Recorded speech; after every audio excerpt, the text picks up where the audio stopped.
The DPS are the redcoats of the FF14 world, being the most populated role with the added downside of being the first to generally die, usually because they are looking for what move comes next in that damned rotation. And with this sacrifice of senses, they are granted nothing. Slowest queue times, 0 commendations for the job that is completely expected of them, which is okay, because the DPS is a role of a supportive nature. You support your party by making sure the threat is no longer a threat, by making sure they are no longer on this mortal coil, and with this guide I am going to help you get them numbers and smash them bosses. Probably.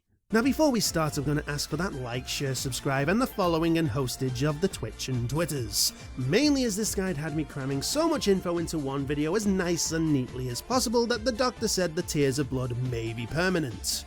And with that said, I am Tech and this is my guide to being the best DPS you can possibly be. Probably. So let's not sugarcoat it, everyone is a DPS. The tank wall-to-walling Vardam's metal with the inadequate gear, the healer screaming profanities at said numpty, they both are DPS at heart and should be dealing damage, no exceptions. But there's no DPS like a true DPS, and they be a plentiful harvest indeed. In fact, as of this video, there are 11 of them. Well, 12, but let's be honest, no one counts the solo one.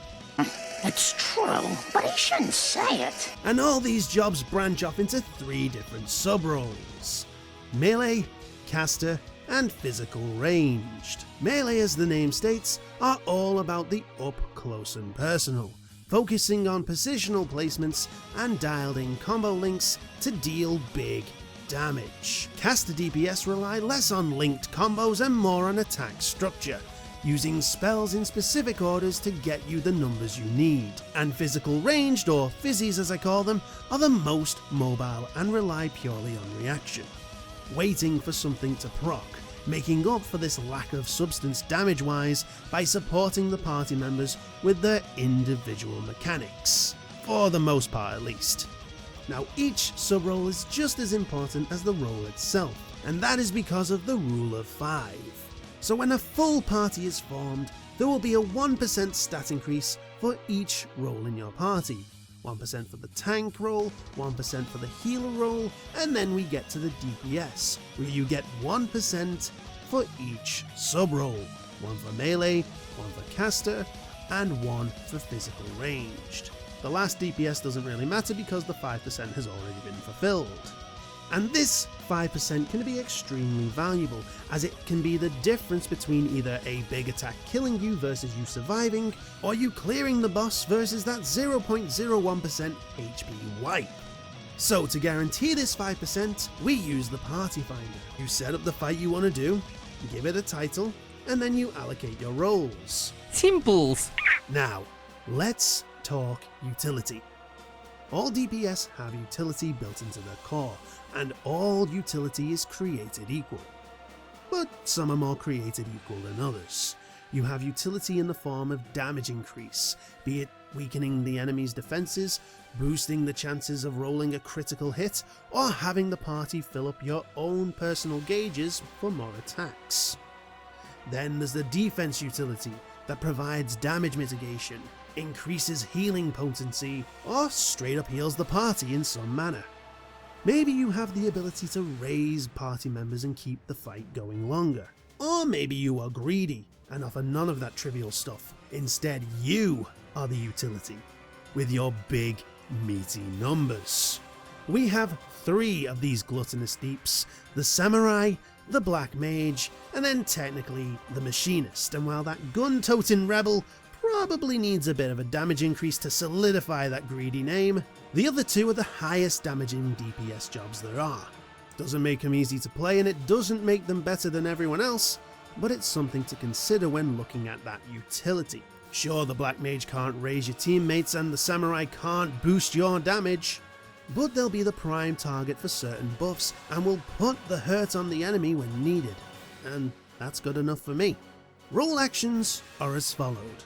And we have a lot, so I'm going to try and separate them into their sub-roles and recap any shared ones that I've already covered. So starting with melee, Second Wind sits on an eye-watering 2-minute cooldown and heals you for about 500 potency.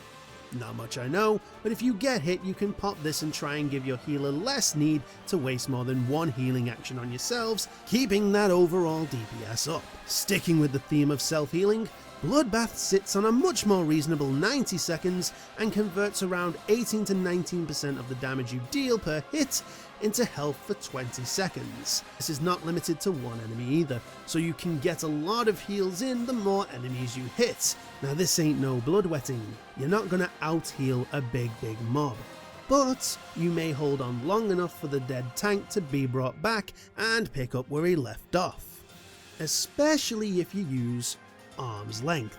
Like I said in the tank guide, it stops knockback and slows down enemy attacks by 20%, so while most of the time it will be used for the farmer, in wall-to-wall pulls, Arm's Length, Bloodbath and Second Wind somewhere in the line will allow you the time to hold the fort if anything bad happens.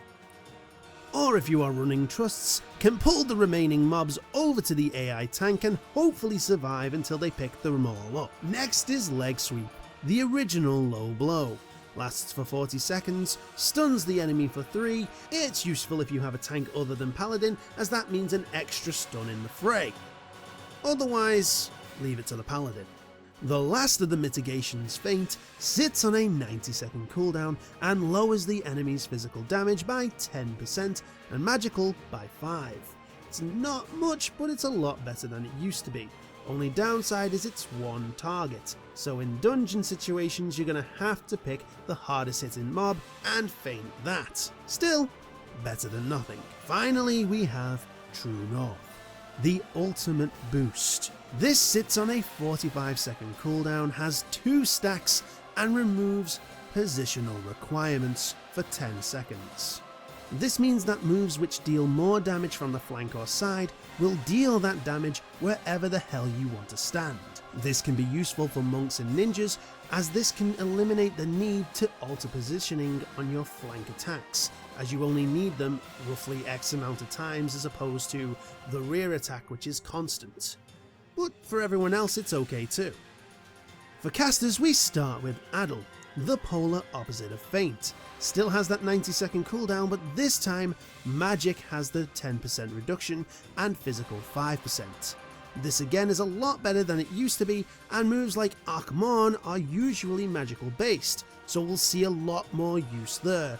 Again though, it only affects a single target, so prioritize that mitigation wisely. The next lot of role abilities are some familiar faces. Sleep is a beefed up version of Repose, as it puts everyone in close range to your target asleep for 30 seconds, which is a lot better than Repose for those early dungeons and makes me question why Repose exists, because Sleep is the actual spell. But again, when we have AoE attacks involved, it's not worth the MP. Then we have Swift Cast, Surecast and Lucid Dreaming from the Healer Guide. Instantly cast your spell, become Giant Dad for 6 seconds, and ease your MP consumption after you go under 8000 MP. Now Fizzies have some interesting ones. No need to talk about Second Wind and Arm's Length again, but the grazes are something to keep an eye on. Starting with Leg Graze, it sits on a 30-second cooldown and applies a 40% heavy onto an enemy for 10 seconds. So yeah, they move a lot slower. This can aid you in fleeing from a tough enemy on your own. As will Foot Graze, which also sits on a 30-second cooldown and applies Bind to a target for 10 seconds. So if the enemy's too tough, Foot Graze and run like hell. But yeah, these are kinda useless otherwise. But Head Graze, now that's the key ability here. This sits on a 30-second cooldown again, and is basically the tank's interject. So melee's got the stun, Fizzies get the silence. Like I said in the tank guide, there is only a handful of enemies or bosses that this can be done on. But if you see that pulsing cast bar, Head Graze will get you far. Oh, not again! Finally we have Peloton. No, not the exercise machines from the adverts, but you're close. This ability sits on a pulse racing 5-second cooldown and increases the movement speed of anybody caught in the area for 30 seconds outside of battle. Yeah, this means you can speed up dungeons that little bit during downtime, or if the inevitable accidental wipe were to happen, you can get back to the boss a lot quicker. But for the most part, you'll just be using it to get around your hub world. Still, the second the last enemy goes down and the fizzy rain slaps the green go-go boots on, you know you've got a true team player. So give that person a commendation. Okay, so we have the abilities down, let's get that big deep sea brain going. Again, we'll try and split the advice to a sub-role basis, and for the first lot we're going to go with some universal ones. The big one being limit breaks. Now I left it out of the healer and tank guides because, well, unless stated, the tank never uses it, and the healer only uses the level 3 if the hits the fan. No, in most cases it's the DPS that gets this responsibility, and just like spice, they will rage wars to obtain and use it. But we have 3 different sub-roles and 3 different limits tied to each one. Melee Limit Break is a single target only attack and is the most powerful one to use against bosses. The caster and fizzies are AoE based, with the caster having a circular AoE that can be placed around, while the fizzies fire in a straight line. Both ranged options are strong against mobs, and there will always be arguments about when and if the range limit should be used. My take is if you don't use it on the first boss, you may as well use it within that second zone. So we'll look at the dungeon having 3 zones, each with their own bosses, the first boss, second boss and last boss. From Heavensward onwards, each of these zones divide into subsections, Zone 1-1, Zone 1-2, and the boss arena. So if we don't use the limit break on the first boss, we have 3 options. The wall-to-wall in section 2-1, the wall-to-wall in section 2-2, or our opening attack on the second boss. This way, by the time we have reached the final boss, we will have guaranteed ourselves going into that final fight with 1 bar and maybe being able to pull off the level 2 limit break. Now people will argue against this, as is their right, but it's roughly the best point in time to pull it off in my opinion. Next is a big one. Don't hoard your cooldowns. I know that Battle Litany is a part of your opener on a boss. I know that it feels like you are wasting your lane lines on a wall to wall. But here's the thing. All of these 2-minute cooldowns that buff you or your party when used at the beginning of a dungeon run will cut through that initial wall to wall like butter. Which is great because they are normally taxing on a tank, especially the ones who like to wall on leveling dungeons. These cooldowns will sync with the tank's 2-minute mitigation cooldowns, and they'll be back and ready by the time you reach the boss. Okay, I think that's all for the general ones. Let's start with the melee. First things first, don't stand with the tank during bosses. I know it's an odd one, but I've seen a few doing it and it's not a good idea. Against trash mobs, yeah, it's a good place to guarantee you're hitting the death ball with your AoE attacks, but against the boss, it's a good place to get your ass cleaved to oblivion. Really, you should try and stand in the positional limbo. That's the place between the rear and the flank, so that when you do have to use one or the other, it's just a small pivot either side. Finally, we have the ranged, and this one is important and applies to both physical and casters. Do not take the ranged aspect so literal.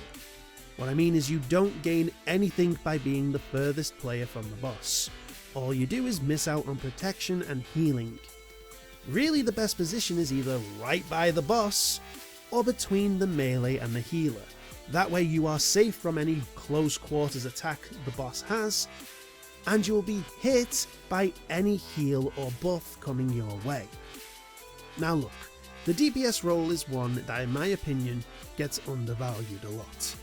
You are the unsung hero. You put a lot of work in keeping the damage flowing, avoiding mechanics, with a lot more buttons to press and memorize, and you will hardly get the recognition for that. But that's okay. You know your worth. I know your worth. Everyone in this video knows your worth.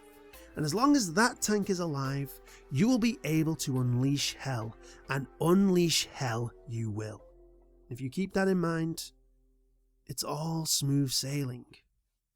Now, if you want to be a great member of this community, don't forget to like, share, subscribe, and hit the bell thing while following and hosting me on the Twitch and Twitters. Also, if I've missed anything or you have any tips of your own, let us know in the comments section below. I should have said that in the other videos, but I forgot. And finally, tune in next time where we go into the jobs themselves, starting with the Endwalker flagship, the Paladin.